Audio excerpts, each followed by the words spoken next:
Bien, continuando con los temas de la materia, nos quedamos en coraza de alojamiento.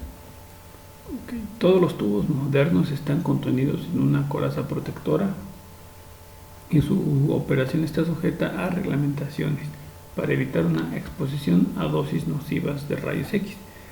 Esta coraza de alojamiento generalmente se fabrica de material de plomo para evitar que los rayos X salgan de la coraza de alojamiento, aunque bueno, el material de plomo es un material que no permite el paso de los rayos X, no del todo, no es un material ideal, pero sí es un material muy bueno para no dejar pasar los rayos X.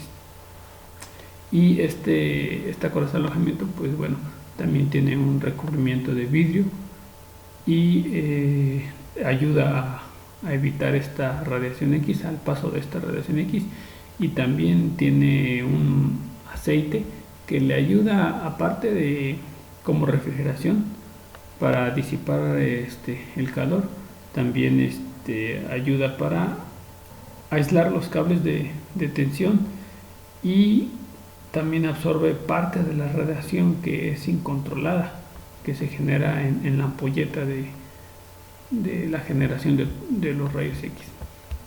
Los rayos X se escapan de la coraza de alojamiento y constituyen la denominada radiación de fuga, que esta radiación de fuga no contribuye a la radiación diagnóstica y produce una exposición innecesaria del paciente y del técnico.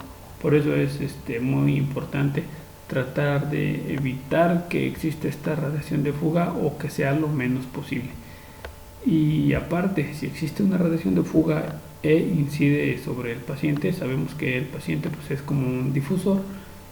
Esa radiación estaría afectando al técnico. Entonces sí es importante tratar de eliminar en lo mayor posible esta radiación de fuga. Una imagen de una coraza de alojamiento es esta que está aquí, donde esta es la coraza de alojamiento, que está hecha de plomo generalmente, tiene un recubrimiento de vidrio. En esta parte de aquí, bueno, ahorita lo vemos, se encuentra el colimador. Esto lo vemos en alguna diapositiva. La ampolleta donde se generan los rayos X, pues está aquí, lo que aparece en esta imagen. Y bueno, aquí se alcanza a ver el ánodo rotatorio, el cátodo, filamento, pero bien, eso ya lo vimos, me parece, por ahí en alguna presentación. La coraza de alojamiento contiene además un sistema de aislamiento y refrigeración que normalmente consta de un aceite que actúa como un aislante eléctrico y como un amortiguador térmico. Aquí en la imagen se muestra, ¿no? Aquí está el material que es de vidrio, este material que por aquí es de plomo, y el aceite que lo mencionan es esta parte de aquí, que es un aislante eléctrico, aparte que es un disipador de calor, que es un sistema de refrigeración y absorbe parte de la radiación que les comentaba, ¿no? La coraza de alojamiento, más bien debemos tener algunos cuidados con la coraza de alojamiento. Por ejemplo, cuando se va a hacer un examen de rayos X, o bueno, se va a hacer un estudio, nunca se debe de sostener la coraza de alojamiento, porque existe una radiación de fuga, como lo mencionábamos anteriormente, y pues esta radiación de fuga no es buena ni para el paciente ni para el técnico. Cuando se está haciendo un examen de rayos X, a veces es necesario descansar algunas extremidades del paciente, y estas pues no deben ser descansadas obviamente en la coraza de alojamiento. Y los cables y los terminales de alta tensión nunca deben colocarse como asideros para colocar el tubo en su posición, es decir, que no deben de utilizarse como un punto de apoyo. y pasamos a colimación.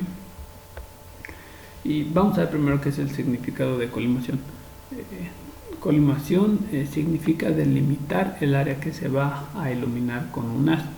De hecho es muy parecido a lo que veíamos nosotros ahorita en rejillas antidifusoras, que unas diapositivas que vimos anteriormente. Pero bueno, ahorita vemos de qué se trata la colimación. El colimador pues es un dispositivo que se coloca entre la fuente de la radiación de rayos X y el objeto a iluminar, la muestra o el paciente, para determinar el área iluminada. El mismo dispositivo puede servir para funciones relacionadas como de paralelizar el haz, que justamente era lo que utilizábamos en la rejilla antidifusora, si recuerdan, ¿no? Era lo que tratábamos de hacer con esa rejilla, paralelizar el haz. Y aquí se muestran unas imágenes de qué es lo que hace el colimador, que es esta parte de aquí. La radiación, no, es esta parte de aquí el colimador. Esto es sin colimación, ¿no? Aquí llegaría esta radiación de esta forma, sin el colimador. Y el colimador lo que hace es tratar de paralelizar todas las radiaciones y que lleguen al paciente.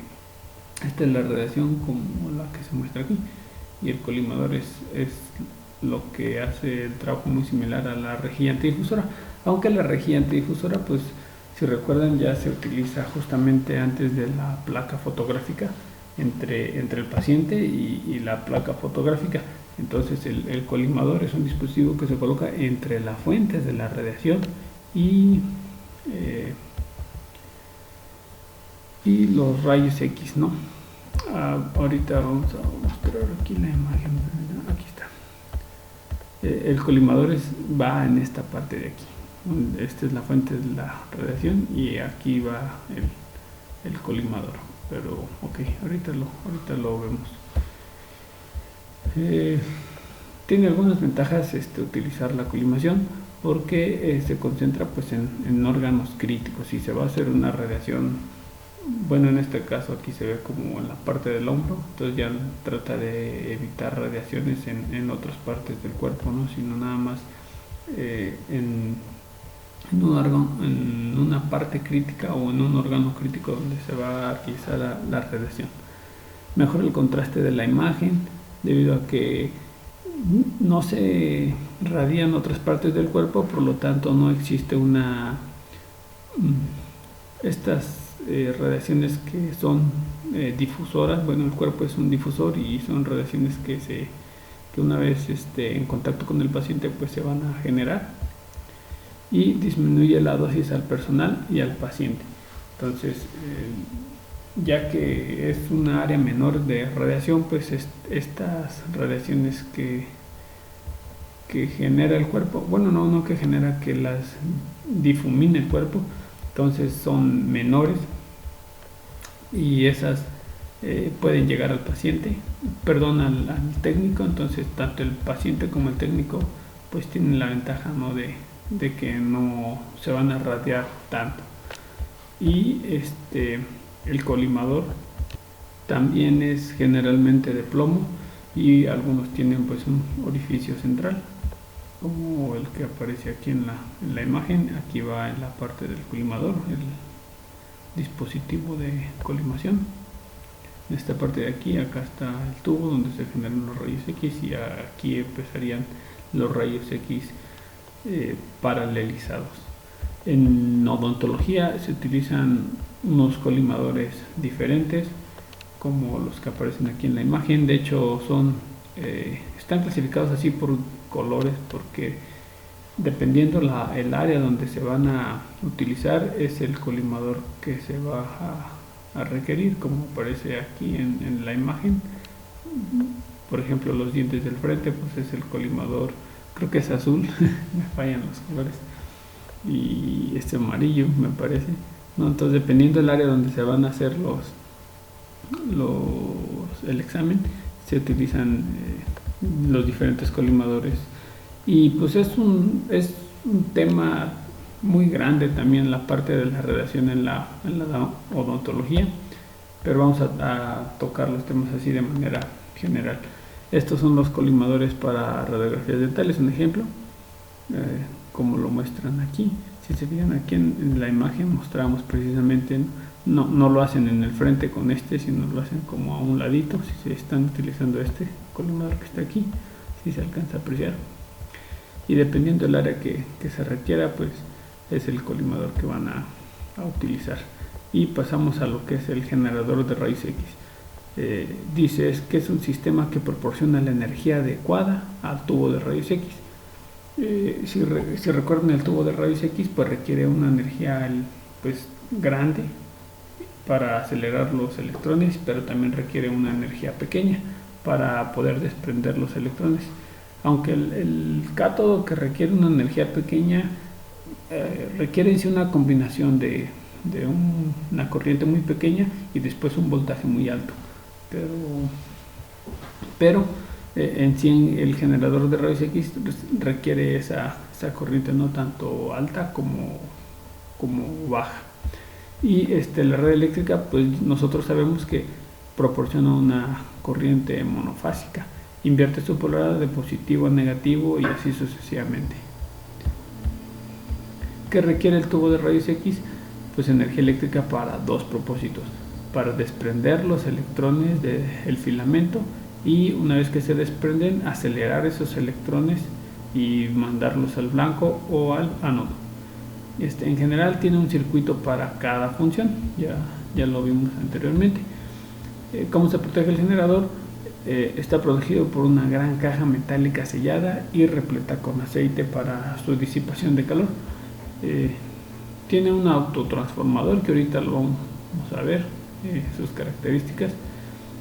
Un transformador de bajo voltaje, un transformador de alto voltaje, que están alimentados por este autotransformador que está aquí, y tiene unos rectificadores. Un diagrama de un circuito de generador básico pues es este que aparece aquí, donde aquí está el suministro eléctrico de energía y está conectado al autotransformador. Ese autotransformador pues está conectado a un transformador de bajo voltaje para el filamento, que se conecta al tubo de rayos X, y se conecta a otro transformador también de bajo voltaje para el filamento de la válvula, que se conecta acá al rectificador, y ese mismo otro transformador alimenta a un transformador de alto voltaje. Aunque estas conexiones que bueno, se ven aquí, que conecta al transformador de bajo voltaje y que conecta al transformador de alto voltaje, sí lo conecta, pero tiene diferentes devanados el autotransformador para poderle suministrar diferentes voltajes al transformador, porque si recuerdan, son diferentes voltajes que se pueden utilizar para la generación de rayos X, que se controlan con el mando de control, y ese mando de control lo que hace es cambiar esas alimentaciones para el transformador. Son diferentes, aunque aparece aquí nada más una conexión. El autotransformador tiene diferentes devanados para conectar varios voltajes al transformador y que se generen los rayos X. Ahora vamos a ver un diagrama de circuito. Aquí está. Esta es la entrada de la corriente alterna, el autotransformador con diferentes devanados. El autotransformador no tiene dos devanados como un transformador convencional, pero ahorita lo vemos. Está un voltímetro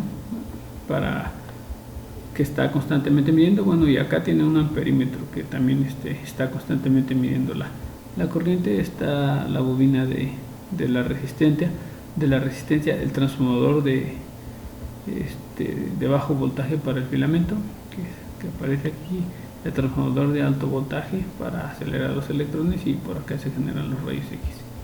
Ok. Vamos a ver una imagen de generalmente cómo están los transformadores. Nosotros vamos a ver así, si alguna vez han entrado a algún cuarto de radiología.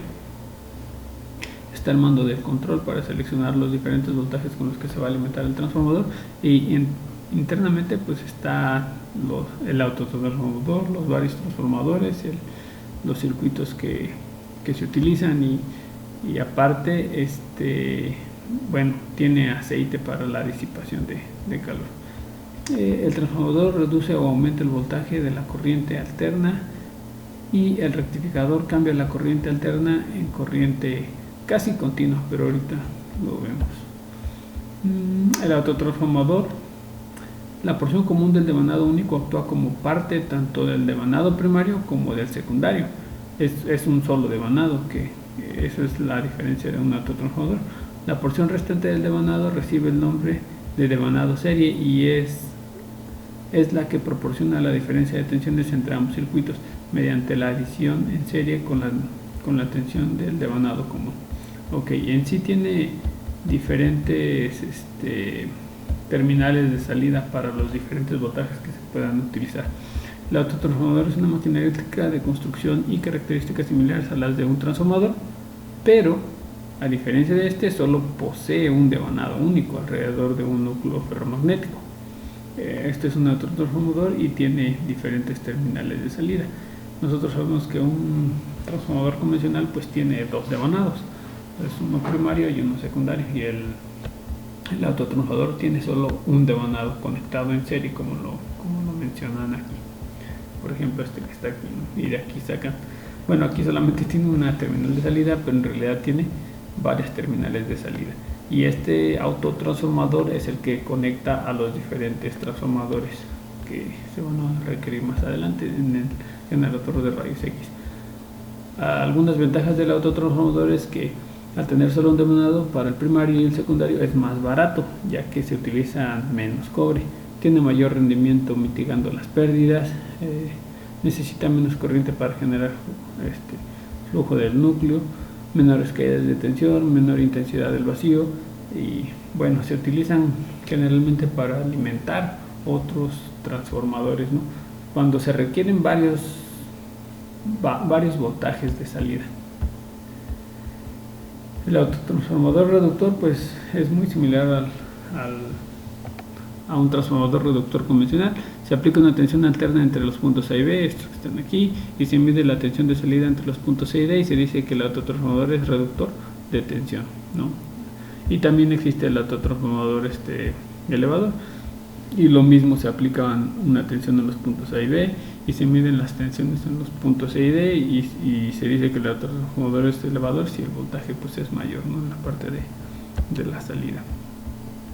El kilovoltaje pico se aplica a tubos de rayos X y debe tener un amplio rango de valores, como lo mencionaba, los diferentes, como lo mencionamos aquí, varias salidas,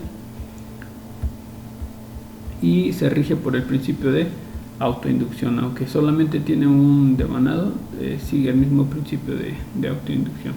Tipos de transformadores: los que ya conocemos, los convencionales, transformadores de alto voltaje que transforman la corriente de red en alto voltaje, y transformadores de bajo voltaje que transforman la corriente de red en bajo voltaje, ¿no? Estos ya los hemos trabajado. Tienen dos bobinas, un primario y un secundario. El primario pues por donde entra la corriente, y el secundario por donde sale. El circuito del filamento, bueno, ya pasando al tubo, regula el flujo de corriente a través del filamento del tubo de rayos X, y se aplica la ley de Ohm: menor resistencia, mayor intensidad, y esa ley de Ohm pues ya la conocemos. El filamento se conecta al secundario del transformador. El circuito de alto voltaje entre cátodo y ánodo, y como ya lo mencionábamos anteriormente, pues el autotransformador proporciona voltajes variables al primario del transformador. Tiene diferentes salidas el autotransformador que se le conectan al transformador, y son esos voltajes variables. Tiene más espiras que en el primario e incorpora un perímetro para estar midiendo constantemente la corriente. Sistema de rectificación: el proceso de convertir la corriente alterna en casi continuo, como lo mencionábamos ahorita. Esto es importante: en la mitad del ciclo, cuando el cátodo es negativo respecto al ánodo, se generan los rayos X. En la otra mitad, de forma viceversa, no se generan los rayos X. Y aparte, estos rayos X que se generan, si recuerdan, pues no todos son aprovechados. El todo actúa como tal si en el ciclo el tiempo de exposición tiene que ser el doble, y el ánodo podría convertirse en emisor por el sobrecalentamiento. Esto pasa cuando existe pues un sobrecalentamiento. Para obtener corriente pulsátil unidireccional puede suprimirse la onda negativa y se obtiene así pues protección al tubo. El tiempo de emisión de rayos X tiene lugar solo durante la parte central del ciclo. En los valles entre los pulsos se desaprovecha esa cantidad. Y bueno, aparte se utiliza la colimación y todo eso. En todos los rayos X utilizados al final pues son muy poquitos.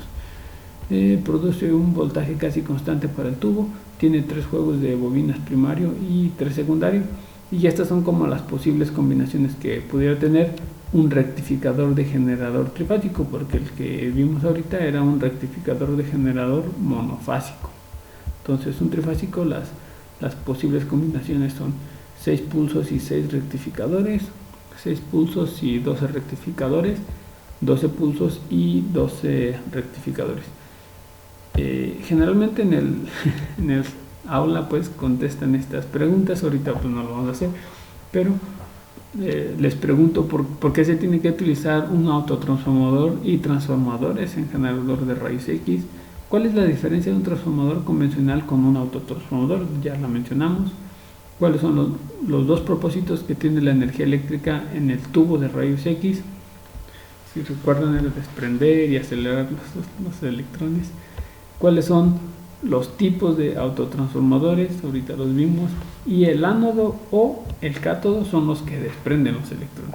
Eso generalmente pues lo hacen en el aula, pues ahorita no lo vamos a hacer. Y esto lo dejamos para otra presentación, el generador de alta frecuencia. Entonces hasta aquí dejamos esta presentación.